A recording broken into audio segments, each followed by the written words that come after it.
नमस्कार, आप सभी का हमारे YouTube चैनल में हार्दिक स्वागत है।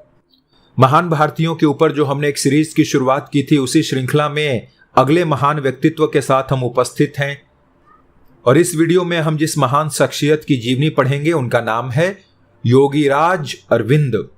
आइए शुरू करते हैं।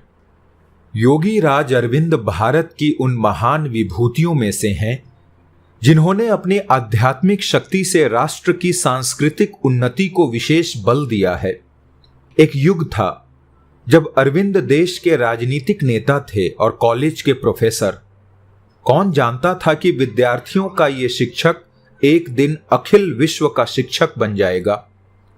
आज का व्यक्ति उसी अरविंद घोष को जब योगीराज अरविंद के रूप में सुनता है तो उसकी समग्र चेतना सजग हो उठती है। वो उनके विषय में कुछ जानने का प्रयास करता है। श्री अरविंद का जन्म 15 अगस्त 1872 ईस्वी को हुआ था। इनके पिता डॉक्टर कृष्णधन घोष ISS पाश्चात्य सभ्यता के पूर्ण पक्षपाती थे।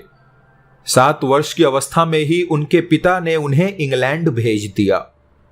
प्रारंभ में वहां वे एक अंग्रेज परिवार के साथ रहे, बाद में सेंट पॉल स्कूल के छात्रावास में रहने लगे। प्रारंभिक शिक्षा पहले सेंट पॉल स्कूल में ही प्राप्त की। 12 वर्ष की अवस्था में वे स्कॉलरशिप प्राप्त करके वे कैम्ब्रिज के किंग्स कॉलेज में प्रविष्ट हो गए। वहां से 2 वर्ष में सर्दपोस्ट नामक परीक्षा प्रथम श्रेणी में पास की और यूनानी, लातीनी, जर्मन, इतावली और फ्रेंच भाषा में विशेष योग्यता प्राप्त कर ली। ICS की परीक्षा भी आपने पास कर ली थी, किंतु किसी व्यक्तिगत अज्ञात कारणवश उसके अंतिम विषय में भाग नहीं लिया, इसीलिए उन्हें ICS की उपाधि न मिली। वहां रहते हुए उनका बड़ौदा नरेश से परिचय हो गया। वे उनकी योग्यता से बहुत प्रभावित हुए और उन्हें राज्य सेवा के लिए अपने पास रख लिया। 1893 ईस्वी में अरविंद विलायत से स्वदेश लौट आए।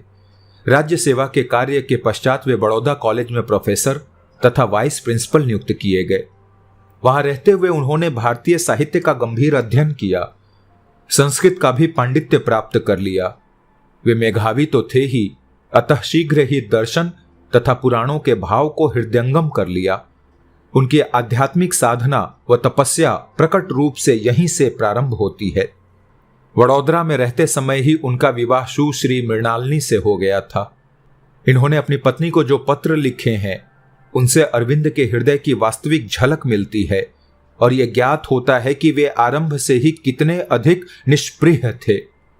एक पत्र में इन्होंने अपनी पत्नी को लिखा था, मुझ में 3 तरह के पागलपन है। प्रथम, मैं मानता हूं कि संसार की सारी संपत्ति प्रभु की है और उसे प्रभु के कार्य में लगाना चाहिए। दूसरा पागलपन यह है कि चाहे जैसा हो, मैं भगवान का साक्षात दर्शन प्राप्त करना चाहता हूं।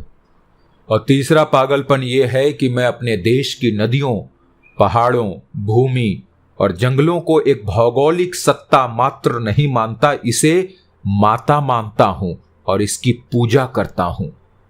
बंग भंग के विप्लवकारी दिनों में श्री अरविंद बड़ौदा की नौकरी छोड़कर नाम मात्र के वेतन पे कलकत्ता के नेशनल कॉलेज में प्रिंसिपल होकर चले गए। वंदे भारत में प्रकाशित एक लेख के संबंध में उन पर भारत सरकार द्वारा अभियोग चलाया गया और वे 1 वर्ष तक जेल में रहे। इस कारावास का परिणाम परम कल्याणकारी ही सिद्ध हुआ। उन्होंने स्वयं लिखा है, ब्रिटिश सरकार के कोप ने मेरा भला ही किया, इसके फलस्वरूप मुझे ईश्वर मिला। इस संबंध में उनका उत्तर पाड़ा वाला भाषण एक ऐतिहासिक वस्तु है। श्री अरविंद ही वे पहले व्यक्ति थे जिन्होंने सारी स्वाधीनता भारत का राजनैतिक ध्येय घोषित किया और सार्वजनिक रूप से निर्भीकता के साथ उसका प्रचार किया। उन दिनों आपके 2 अंग्रेजी पत्र वंदे मातरम और कर्मयोगिनी प्रकाशित होते थे। कर्मयोगिनी की प्रसिद्ध लेखमाला कर्मयोगी का आदर्श में उन्होंने एक जगह लिखा था, ये चीजें ही पर्याप्त हो सकती थीं यदि हमारी भक्तिव्यता अंतिम तौर पर यही होती कि हमें ब्रिटिश साम्राज्य का एक दूरस्थ प्रांत या यूरोपियन सभ्यता का पुछल्ला मात्र बनकर ही रहना है। भारत के भाग्य में तो लिखा है कि वो अपने स्वतंत्र जीवन और सभ्यता का निर्माण करे और संसार का अग्रणी बनकर खड़ा हो। वास्तव में भारत की पूर्ण स्वाधीनता के लिए ही अरविंद सतत प्रयत्नशील रहे हैं। बाह्य प्रयत्न ही तो सब कुछ नहीं होते।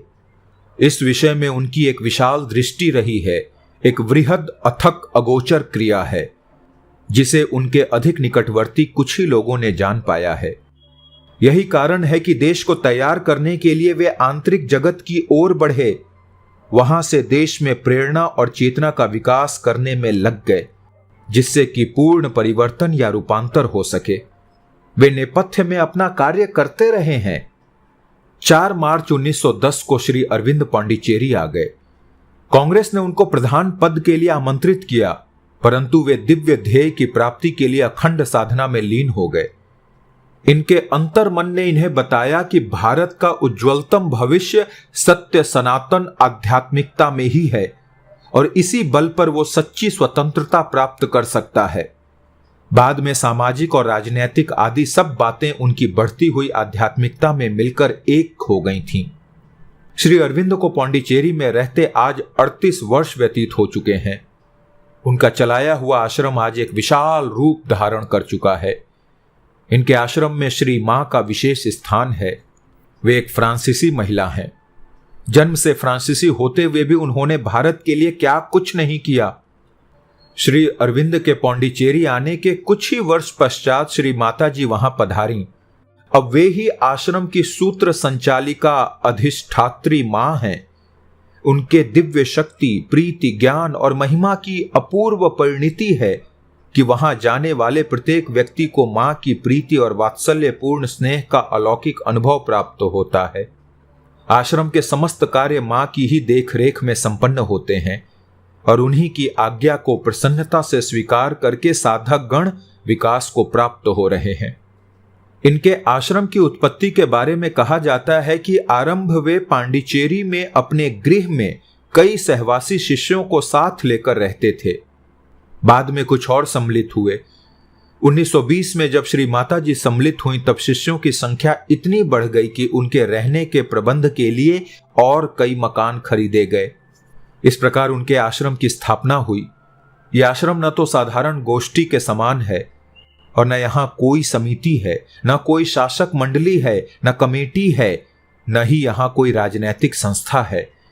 आश्रम वासियों को सब प्रकार के प्रचार कार्य से, राजनैतिक अथवा सामाजिक जीवन से पृथक रहना पड़ता है।